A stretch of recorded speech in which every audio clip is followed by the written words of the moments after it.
Oh, hey guys, welcome back to the channel. We got the $1.50 Costco hot dog combo here, the F15. We're gonna go with we're gonna call it the Costco dog combo because you know the $1.50 15 F15 KD 114 to 0 Eagle on top, baby. That's what we're going with. Yeah. Sorry, I can't keep up the fucking discount Woody voice for that long. I can't do it. I did it for one video. You know, I just can't do it. But the one thing I can do is I can give every flanker player a rim job with the F15, and that's exactly what we're going to be doing here. Now, this guy, he's a guy who actually stepped up and took the challenge, because usually when I say a plane is dog shit, or a plane's not as good, or it's better in a dogfight, there's kind of like an opening implied challenge out there of like, okay, if you think that it's good, if you think that you got to cook, like, please show up and grill. Like, let's do it. Let's see what you got, because sometimes I could be wrong, and this is kind of a comment chain that happens in every YouTube video. Is you say plane is mid, and there's always someone says, well, actually, you're wrong. You're just playing it wrong, bro. You just need to learn how to energy fight or something. And this doesn't matter what it is. It could be the F15 versus SU-27. It could be something like the F6F5N. That plane is terribly mid in Air RB, but I'm sure someone will say that it's good. I mean, I'm probably the one that would say that it was good because, you know, got a couple of 9-kill games in it. I just find the plane to be chunky and kind of interesting. But at the same time, planes like the Horton 229, I think, was another good classic of people going, nah, this plane's great, you're just playing it wrong. It's like, nah, the plane was great like 4 to 5 years ago when the flight model was introduced. It's gone through like 16, 70 different variations of making it worse in some way, somehow. Where, like, if you play an ARB, yeah, sure, you'll have success. You will have success against pretty much the average player in the average game with almost anything, because the average is like it's pretty low. Like, just by consuming YouTube content, just by having like a notional idea of like what to do, you are putting yourself ahead of a lot of the player base. Also, like, sensory deprivation, sensory overload is the thing. Like, not everyone is going to be tuned in to looking at all the fucking red markers all the fucking time. Where, yeah, you can sneak up on people and anything, and you can shoot them down. Like, it is a reality of the game. Like, spoiler alert: if I play ARB, I die sometimes, and by sometimes I mean pretty much most of the games that I'm in. I would say at this point, most of them is more than 50%. Like, that just is the way that the game mode happens to be.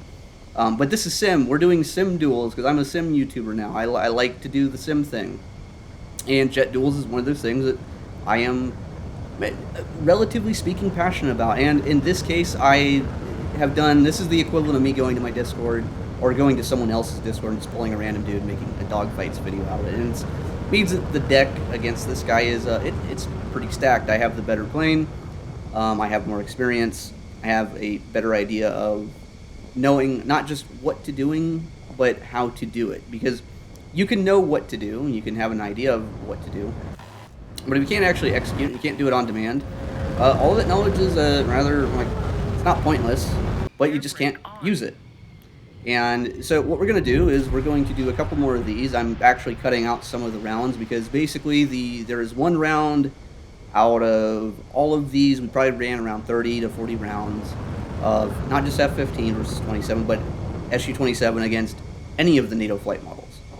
Because guy's point that he made was that he thinks the game should be more realistic with basically pure Warsaw Pact planes versus NATO planes, which means Gripen never fights each other, MiG-29 never fights each other, F-16s never fight each other.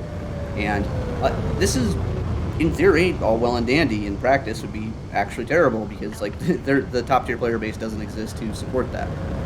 Like, you go to top tier on any one day, and probably a solid 2/3 of the player base is going to be in NATO planes. Like, you can't have massive numerical disadvantage and expect things to be fair, especially when you also have a massive technological disadvantage, because the SU-27 is technology-wise pretty mid. The RWR sucks, the radar sucks, the IRST was nerfed, like, changed / nerfed. They made it so the display is, like, really small. It can slew further and it can do things, but it's just like, it just isn't it. Like, you just don't have the situational awareness that you do in some of the Western planes. Even something that's situationally kind of mid, like the F-15, because you don't have the you're not able to TWS with the radar, and the radar's kind of like picks up targets slower.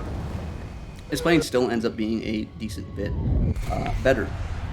Same thing, he goes in, goes up, and really the thing to notice here is with the F-15, we can get guns on him really quickly. And once we have guns on, we can just kind of park behind him, and we can sit, and he's not going to be able to get out of this. And what hurts the Su-27 the most is not really the on-paper performance. The on-paper performance looks fine. The turn rates look fine. The initial turn rate looks fine. The problem with the Su-27 is it doesn't retain energy. When you convert between your 20 degree per second to 30 degree per second turn, when you pull harder, you lose a lot of speed. You lose a lot of speed really quickly, and while your nose authority on paper seems really high, in practice it's rather lacking compared to basically everything else. Anyways, he goes up, we spray again, and it's going to be another round in the back pocket. We're just kind of skull stomping this guy. This doesn't feel really good to me. Like I don't really like doing this. I don't want to like go like, yeah, look at this guy, man, he sucks. Like no, he's an Su-27. Like there's not a lot he can do. It doesn't really matter the player experience to a certain point, because once you understand both of these planes, it's pretty simple to basically outfight the Su-27. Like I have fought Su-27 against like a dude whose literal job is to test pilot planes to help develop like dogfighting AI. And the gap in experience, the gap in knowledge, the ability to understand things, it didn't save the Su-27 flight model. It was not workable even for him. So it's like, what do you want me to do? Like who out there is going to step up and be like, ah yes, the Su-27 in sim dogfighting GOAT actually truly is. And like, I can't find a person to do that. That challenge is like literally open. Like I want the 27 to be good. I want the 27 in its current flight mode. I want someone to like be able to prove me the fuck wrong and be like, nah, the plane's actually good. You need to like go up here and you need to like Cobra at the top and then like accelerate straight down and Cobra again. And if you Cobra twice, you're actually gonna do the Cobra Kai and it's gonna like net you more energy or position or some fucking bullshit. That hasn't happened. I've tried it. I've tried every variation of kind of bullshit that I can figure out. Pretty much any NATO plane just kind of runs fucking circles around it. Now that we have kind of beat the shit out of this guy and we kind of, quote unquote embarrassed him. He shouldn't be embarrassed. I haven't even named him. Really isn't supposed to be like a spiteful asshole thing. This is just the beer talking. We're gonna switch planes and we're going to go up against Butters. I'm gonna kind of go a little bit more in depth and kind of showcase just what the plane can and can't do, especially in the guns only fight.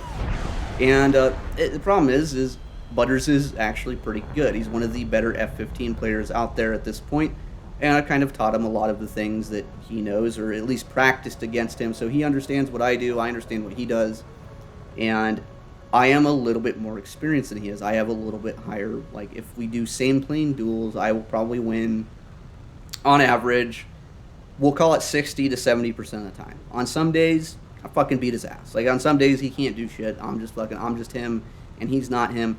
Some days, I might drink a little bit too much of the Sailor Jerry's. Might be a little too intoxicated. I might be have bad aim. Maybe the internet is out. Maybe my brother took my controller and he's gonna play for me. And then Butters sometimes wins. But amongst like the people that I kind of consistently duel, Butters is pretty damn good. So as far as using him as the punching bag or using him as the showcase, I don't feel bad about this. This is not the equivalent of me just going to my Discord and picking some random player that wants to be in a YouTube video and saying duel me, bro, because like that shit doesn't generate good fights. It doesn't generate fights that actually showcase the plane.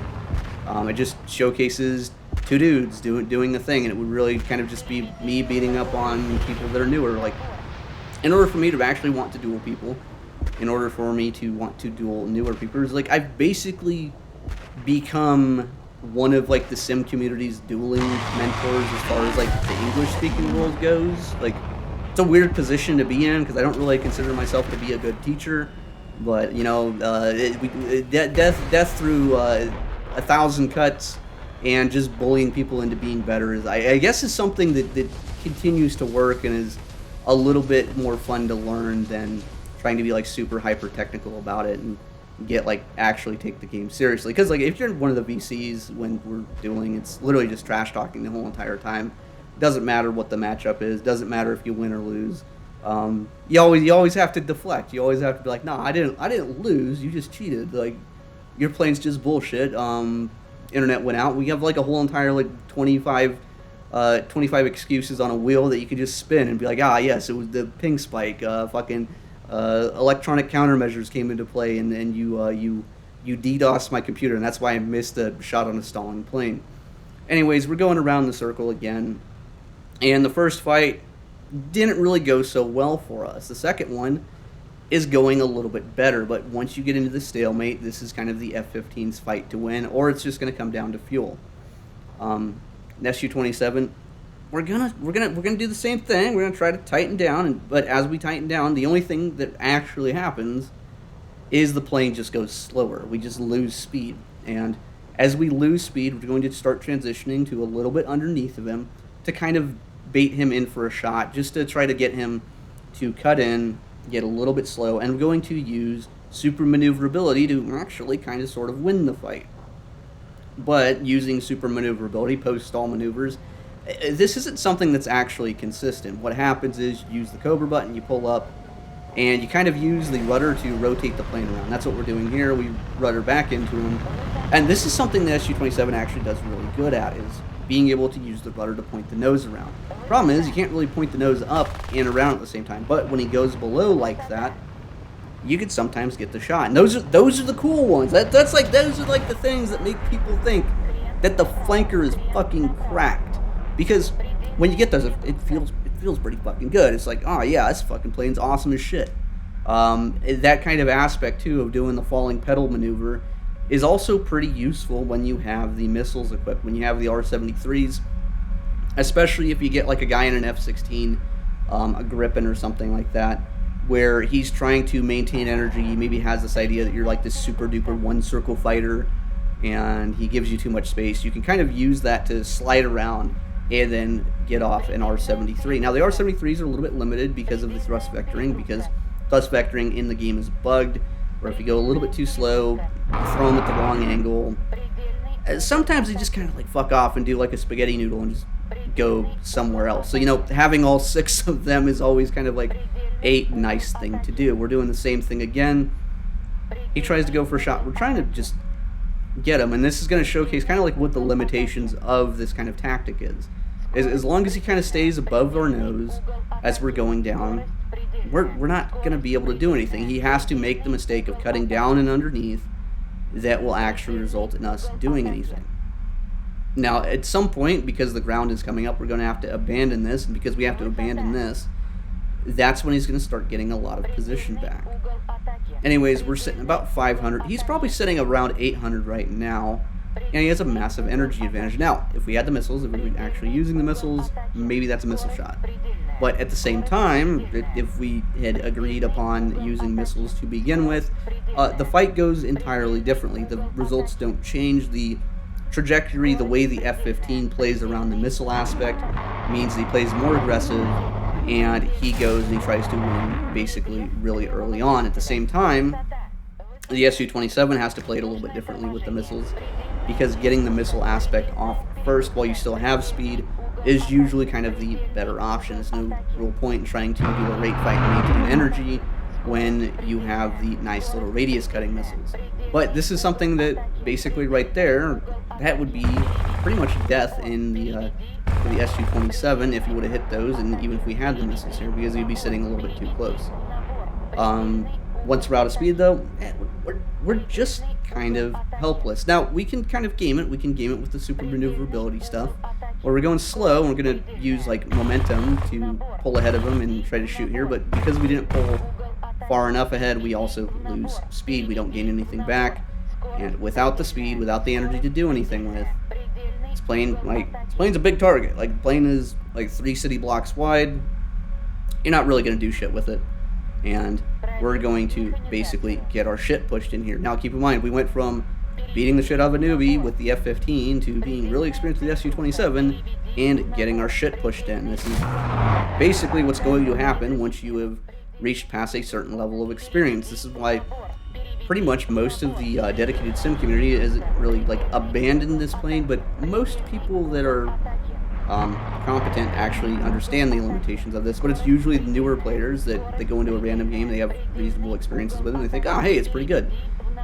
It's pretty good until it's not. And this is one of those situations where it's not as good as it could be. Anyways, that's the video. I died. Like and subscribe.